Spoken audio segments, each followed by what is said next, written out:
NSUI के प्रदेश अध्यक्ष विनोद जाखड़ के कार्यालय उद्घाटन कार्यक्रम में आज सचिन पायलट पहुंचे। सचिन पायलट ने अपने उद्बोधन में पेपर लीक का भी जिक्र किया। उन्होंने कहा, पेपर लीक को लेकर आज भी मैं कायम हूं, पेपर लीक वालों के खिलाफ कार्रवाई होनी चाहिए। आपको बता दें, सचिन पायलट ने कहा कि हर गलती सज़ा मांगती है, यानी कि इशारों में उन्होंने कह दिया कि जो उनके साथ मानेसर कांड में नहीं गए थे वो उन पर अभी भी उनका स्टैंड कायम है। इससे पहले सचिन पायलट ने अपनी ही सरकार के खिलाफ, जब राजस्थान में कांग्रेस की सरकार थी, उस वक्त मोर्चा खोला था और अपनी सरकार को घेरने का काम किया था। एक जनसंघर्ष यात्रा उनकी ओर से निकाली गई थी।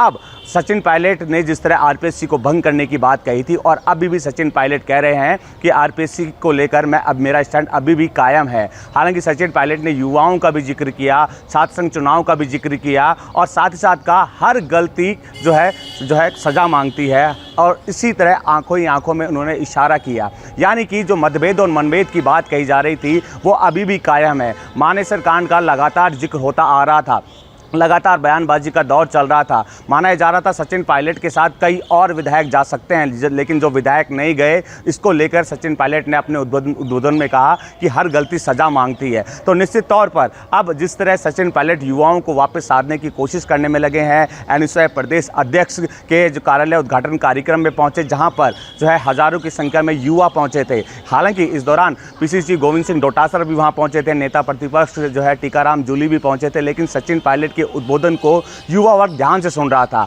तो कहीं ना कहीं अपने उद्बोधन में उन्होंने कांग्रेस सरकार को आड़े हाथों लेते हुए जो है उद्बोधन दिया। उन्होंने साफ तौर पर कहा कि हर गलती सज़ा मांगती है। तो कहीं ना कहीं गलती, जिस तरह जो पूर्व में राजस्थान में कांग्रेस की सरकार थी, जो उनके साथ सचिन पायलट के साथ कंधे से कंधा मिलाकर चल रहे थे, लेकिन जब मानेसर कांड हुआ तब वो उनके साथ मौजूद नहीं रहे। तो निश्चित तौर पर सचिन पायलट अभी भी उनसे खफा हैं, अभी भी उन नेताओं के साथ उनकी बन नहीं रही है। संकेत साफ तौर पर सचिन पायलट ने अपने उद्बोधन में दे दिए। इससे पहले भी सचिन पायलट कई उद्बोधन में इस तरह के बयान दे चुके हैं। हालांकि खुलकर सचिन पायलट बोलते नहीं हैं, लेकिन इशारों में जिस तरह के बयान देते हैं, इससे साफ जाहिर होता है कि सचिन पायलट की नाराजगी अभी भी कांग्रेस सरकार में बनी हुई है। हर बार देखने को मिलता है कि प्रभारी आते हैं, सचिन पायलट और अशोक गहलोत की जो मतभेद और मनभेद की स्थिति है उसको खत्म करने का काम करते हैं, लेकिन सचिन पायलट इशारों में अपने उद्बोधन में कई बार नाराजगी व्यक्त कर देते हैं। कई विधायकों का नाम तो नहीं लेते, लेकिन इशारों में कहते हैं कि जो उनके साथ खड़े थे आज वही उनके विरोधी हो चुके हैं।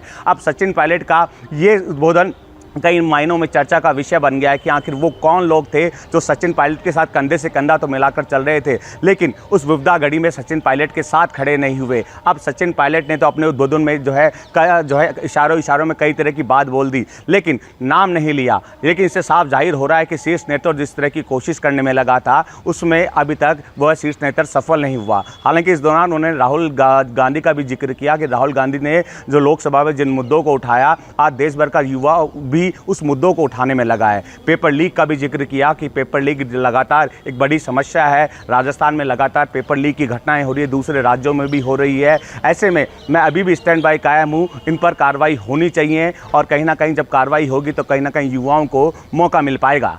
वसंत पांडे, TV9 जयपुर।